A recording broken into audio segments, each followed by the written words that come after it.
Hello students, how are you? I hope all of you are fine. Student, today we are going to discuss a new topic of chapter motion in a plane, that is circular motion. देखिए circular motion भी हमारा example है motion in a plane का, क्योंकि जब कोई भी body circular मतलब एक सर्कल के फॉर्म में मूव करता है तो उस कंडीशन में उसका एक्स एंड वाई दोनों कोऑर्डिनेट चेंज होता है, एक्स कोऑर्डिनेट भी चेंज होता है और वाई कोऑर्डिनेट भी चेंज होता है। तो so circular motion is an example of motion in a plane, मतलब कोई भी बॉडी प्लेन पे मूव कर रहा है तो उसका एक सिंपल सा एग्जाम्पल हो जाएगा या सिंपल सा मोशन हो जाएगा सर्कुलर मोशन। जैसे हमने प्रोजेक्टाइल मोशन को स्टडी किया है, प्रोजेक्टाइल मोशन भी एक एग्जाम्पल है मोशन इन अ प्लेन का, सेम सर्कुलर मोशन भी आपका एग्जाम्पल है मोशन इन अ प्लेन का। So now what is the circular motion? Circular motion का मीन्स क्या है? सिंपल सा मीनिंग है सर्कुलर मोशन का कि अगर कोई भी बॉडी एक फिक्स्ड पॉइंट के अराउंड एक फिक्स्ड रेडियस में एक सर्कुलर पाथ पे मूव करे तो उस मोशन को ही हम क्या कहेंगे? Circular motion. Just like this, late us suppose ये हमारे एक फिक्स्ड पॉइंट हो गया दैट इज O, और इसके अराउंड कोई भी एक बॉडी जो है एक सर्कुलर पाथ पे मूव कर रहा है, एक कोई पार्टिकल है, ठीक? तो इसका जो रेडियस है वो कितना है? Simply late us suppose R है। देखिए कैसे, जैसे आपने एक स्टोन को बांध लिया एक थ्रेड से, ठीक है, एक धागे से हमने एक पत्थर के टुकड़े को बांध दिया और उसको हम घुमा रहे हैं। जब वो जो पत्थर का टुकड़ा जब घूमेगा वो एक सर्कल के फॉर्म में इस तरीके से मूव करेगा, तो उस पत्थर का जो मोशन है, स्टोन का जो मोशन होगा वो हमारे क्या होगा? सर्कुलर मोशन होगा, ठीक है। या जैसे फॉर एग्जांपल्स कोई भी चीज, जैसे आपका फैन है, फैन भी एक सर्कुलर पाथ पे क्या कर रहा है? मूव करे, तो रोटेशनल के साथ साथ वो क्या है? एक सर्कुलर मोशन भी है। तो सिंपल सा इसका डेफिनेशन है, definition is that if a particle move, if a particle move along a circular path, if a particle move along a circular path with a constant speed,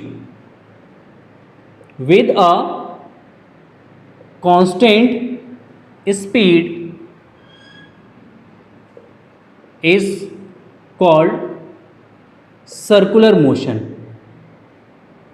is called circular motion। ठीक हो गया? अगर कोई भी body एक constant speed से एक circle के पाथ पे मूव करता है, एक सर्कुलर पाथ पे मूव करता है, तो उसका जो मोशन होगा वो कैसा होगा? सर्कुलर मोशन होगा। एग्जांपल बहुत सारे आप ले सकते हैं, एक स्टोन का मोशन, ठीक है ना, किसी पेरिफेरी पे, या फैन का मोशन हो गया, ठीक। अगर कोई भी टॉय है, उस टॉय को अगर सर्कुलर पाथ पे मूव करे, जैसे आपके बच्चों की रेलगाड़ी आती है छोटी वाली, ठीक है ना, वो क्या करता है? एक सर्कुलर पाथ पे मूव करता है, तो उसका जो मोशन होगा वो भी हमारा सर्कुलर मोशन हो जाएगा, ठीक है। क्लियर है? या जैसे आपका वॉच है, वॉच में जो सेकेंड हैंड है, सेकेंड का सुई है, या आवर्स का सुई है, या जो है मिनट का सुई है, वो जब क्या करता है? रोटेट करता है, तो एक सर्कुलर पाथ पे मूव करता है, तो उसका मोशन भी हमारा सर्कुलर मोशन हो जाएगा, ठीक ना। जैसे एक पेंडुलम को अगर पूरी तरीके से रोटेट करा देंगे तो उसका मोशन भी हमारा क्या होगा? सर्कुलर मोशन होगा, ठीक है। There are so many examples of circular motion. जैसे आप कोई भी साइकिल चलाते हैं तो साइकिल का जो व्हील है उस व्हील का मोशन भी कैसा है? सर्कुलर मोशन है। सुनो, सर्कुलर मोशन में हम कुछ टर्म्स इंट्रोड्यूस करते हैं, कुछ टर्म्स इसको डिफाइन करते हैं। फर्स्ट इज, अगर कोई भी बॉडी सर्कुलर पाथ पे मूव करता है, late us suppose this is a circular motion, ये एक सर्कल हो गया, छोटा बनाता उसको, बड़ा हो गया, अरे बाबा,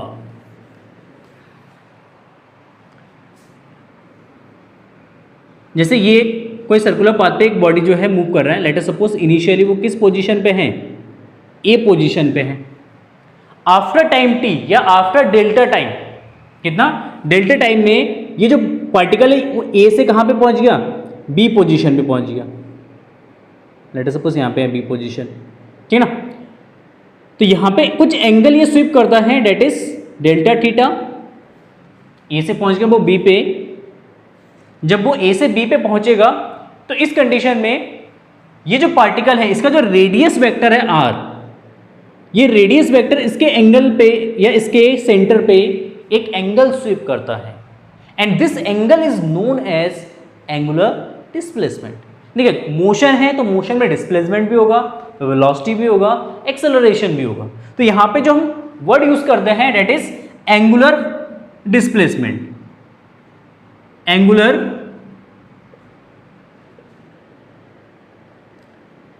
डिस्प्लेसमेंट, एंगुलर डिस्प्लेसमेंट। तो एंगुलर डिस्प्लेसमेंट मींस कि अगर कोई भी बॉडी या कोई भी पार्टिकल किसी एक सर्कुलर पाथ पे मूव करता है तो उस सर्कल का जो रेडियस है, ये radius vector given time interval में जितना जितना एंगल स्वीप करता है उस एंगल को ही हम क्या कहेंगे, angular displacement.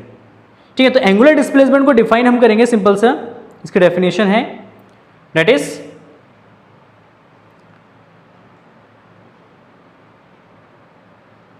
angular displacement. The angular displacement of a particle moving along a circular path, the angular displacement of a particle along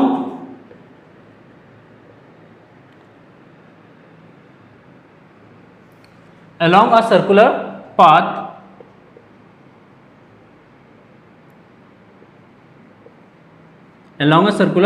path is defined as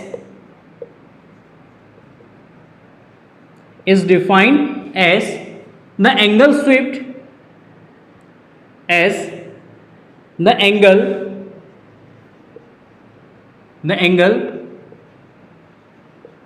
swept out by the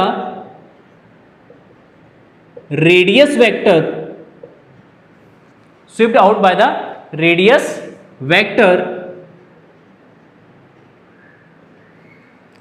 in a given time interval.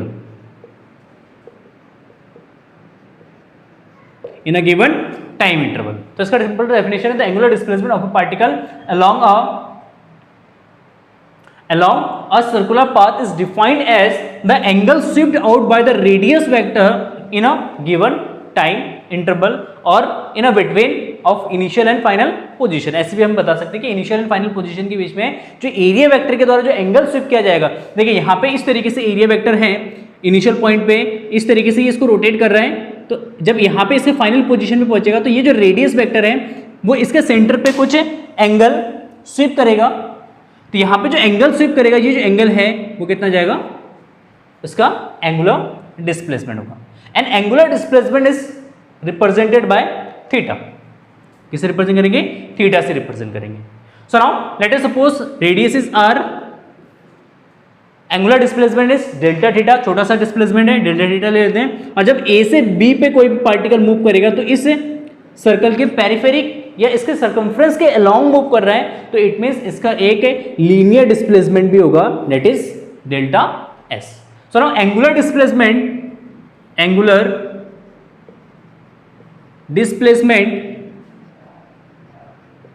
Delta theta is equal to what. देखिए angle is equal to आपका होता है, angle theta is equal to L upon R होता है, arc upon length of arc divided by radius.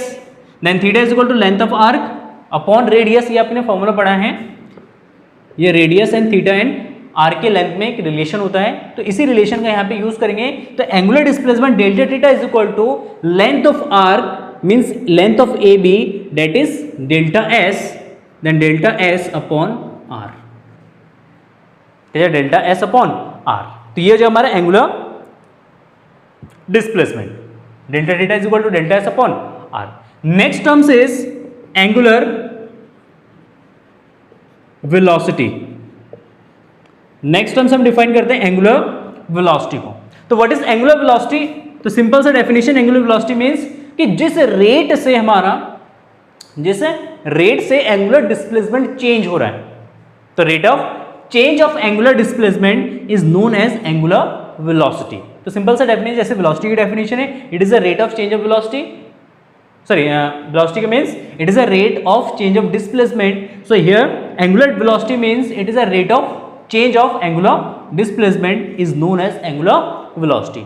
तो जिस rate से displacement change होगा वो हमारा क्या जाएगा, वेलोसिटी हो जाएगा.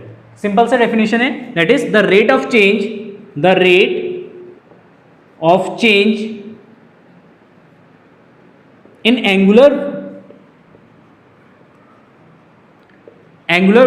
Displacement, the rate of change in angular displacement is known as, is called angular velocity. तो हमारे क्या जाए, एंगुलर वेलोसिटी हो जाएगा. ठीक है. सो ना एंगुलर वेलोसिटी इसको रिप्रेजेंट करते हैं ओमेगा से.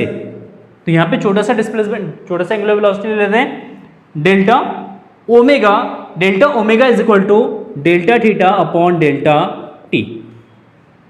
लेट अस सपोज ये जो ऑब्जेक्ट यहां से मूव हुआ ए टू बी, कितने टाइम इंटरवल में मूव हुआ, ये डेल्टा टी टाइम इंटरवल इसको लगा है ए से बी तक जाने में. Then delta omega is equal to delta theta upon delta T.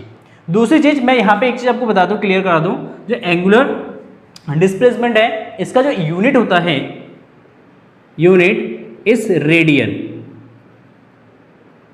क्या होता है, रेडियन में मेजर करते हैं एंगुलर डिस्प्लेसमेंट को. ठीक है. तो यहां पे एंगुलर जो वेलोसिटी है, एंगुलर वेलोसिटी का यूनिट हो जाएगा, यूनिट इज रेडियन पर सेकेंड.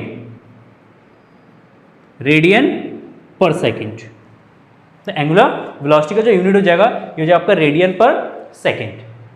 क्लियर हो गया, सिंपल. अगर इसके यूनिट की अगर बात करेंगे तो it is a unit, sorry dimension की अगर बात करेंगे तो it is a dimensionless quantity. देखिए थीटा क्या होता है, हमेशा एक डायमेंशनलेस क्वांटिटी है. इसके अगर यूनिट डायमेंशन की अगर बात करेंगे तो dimension of angular velocity that is T inverse. क्यों, क्योंकि radian is a unitless quantity, sorry unitless करो, डायमेंशनलेस क्वांटिटी.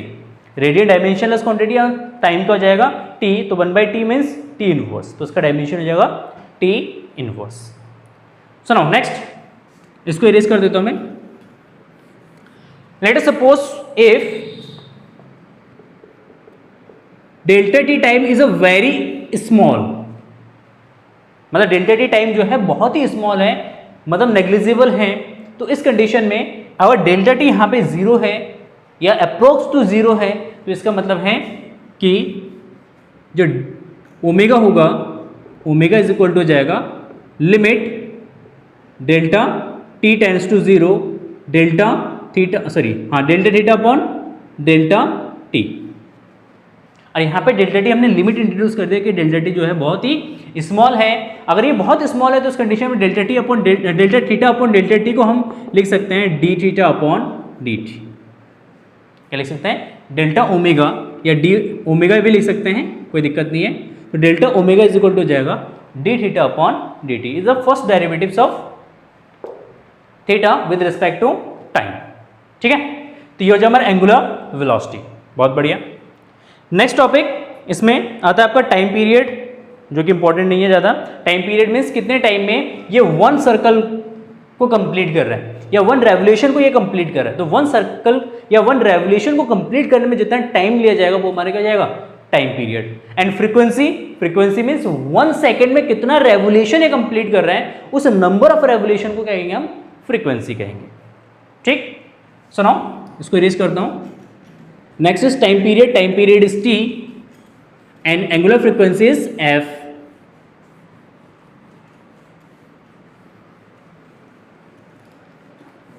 डायग्राम को रख लेते हैं, जरूरत पड़ेगी इसकी अभी. So now next time period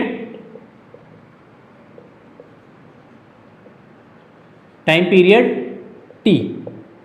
तो definition of time period, to time taken by the particle to complete one revolution is known as time period. Definition में नहीं लिखा रहा हूँ, इंपॉर्टेंट भी नहीं है उतना, बस मैं आपको एक्सप्लेन कर दे रहा हूँ.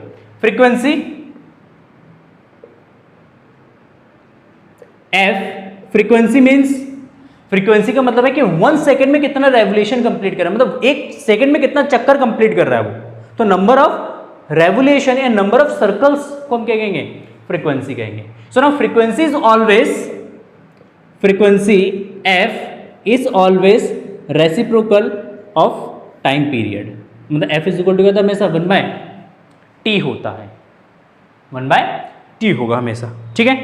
सो नाउ नेक्स्ट इसमें एक रिलेशन आता है, relation between omega F and T. Omega F and T में क्या रिलेशन है वो देखते हैं. सुनो, relation between omega F and T, F and T. देखो जो फ्रीक्वेंसी है, फ्रीक्वेंसी को एफ से भी रिप्रेजेंट किया जाता है, इसको हम रिप्रेजेंट करते हैं एन से भी रिप्रेजेंट करते हैं, और इसको हम न्यू से भी रिप्रेजेंट करते हैं. ठीक ना. तो अलग अलग बुक में तुम्हें अलग अलग नोटेशन मिलेगा, किसी बुक में एफ से रिप्रेजेंट कर रखा है, किसी में एन से रिप्रेजेंट कर रखा है, किसी में न्यू से रिप्रेजेंट कर रखा है. ठीक है ना. तो तीनों चीज हम यूज करते हैं फ्रीक्वेंसी के लिए, एफ भी यूज करते हैं, एन भी यूज करते हैं, और न्यू भी यूज करते हैं. इसको न्यू पढ़ा जाता है, न्यू. ठीक है. So now relation between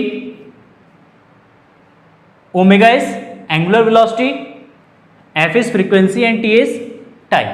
So now angular velocity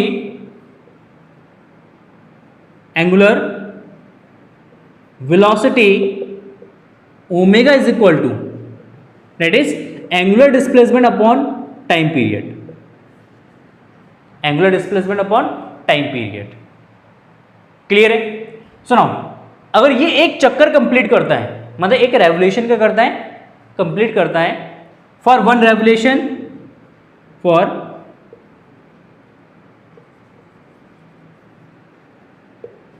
one revolution theta is equal to, मतलब एक चक्कर अगर कंप्लीट करेगा तो टोटल एंगल कितना सबटेंड करेगा सेंटर पे, that is 2 pi, that is 2 pi. Then omega is equal to 2 pi by T.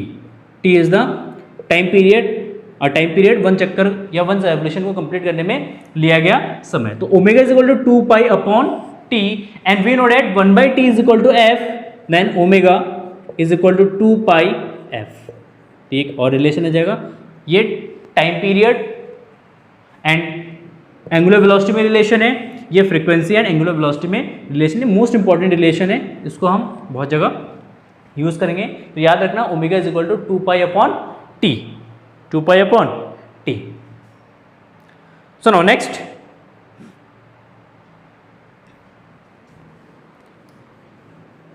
relation is most important, that is relation between the angular velocity and linear velocity. Next topic is relation between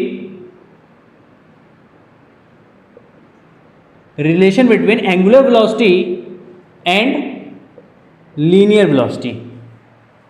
angular velocity को omega से represent करते हैं, linear velocity को हम v से represent करते हैं. तो रिलेशन निकालते हैं दोनों में, ओमेगा एंड v में रिलेशन. सुनो, सिंपल सा रिलेशन है, कैसे करना है इसको देखिए. सबसे पहले लिखेंगे वी नो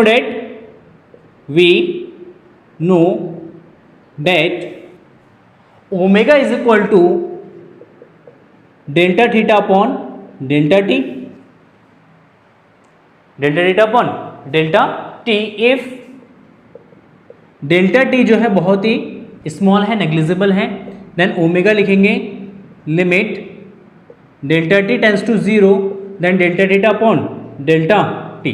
सो नाउ इसको लिखेंगे D theta upon D T. But theta is equal to angular, ये एंगुलर डिस्प्लेसमेंट है, और लीनियर डिस्प्लेसमेंट में क्या रिलेशन है देखिए, रिकॉल कीजिए.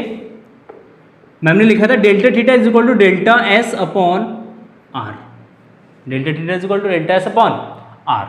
तो यहाँ पे D theta is equal to हम लिखेंगे डी थीटा, स्मॉल सा जो एंगुलर डिस्प्लेसमेंट होगा, D theta is equal to D S upon R हो जाएगा. तो यहाँ से डी थीटा का वैल्यू यहाँ पे सब्स्टिट्यूट करते हैं, then omega is equal to what, d theta की जब हम डी एस लिखेंगे तो d S upon r into d t. तो ये जाएगा 1/r ds upon dt, 1/r ds upon dt, and ds upon dt is what, s is the linear displacement, s जो है वो हमारे क्या है, लीनियर डिस्प्लेसमेंट है, and change in the linear displacement, change in the linear displacement or rate of change in the linear displacement is known as linear velocity. It means velocity v is equal to जाएगा आपका ds upon dt. तो यहाँ पे ds upon dt की जगह हम क्या लिख सकते हैं, v लिख सकते हैं. So now omega is equal to 1/r into v, then v is equal to r omega, v is equal to r omega.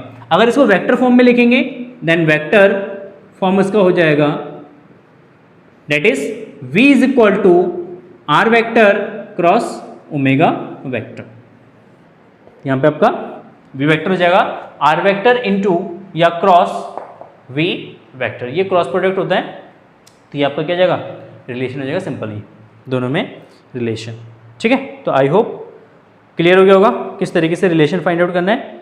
And next video में हम डिस्कस करते हैं angular acceleration and linear acceleration में displacement, and 1-2 इसमें आपका derivation आपका और है शायद हॉरिजॉन्टल प्लेन में किसी पार्टिकल का मोशन एंड वर्टिकल प्लेन में किसी पार्टिकल का मोशन अगर है तो उसमें करेंगे, नहीं तो फिर चैप्टर आपका फिनिश हो जाएगा. ठीक है, thank you for watching this video and have a nice day, bye bye.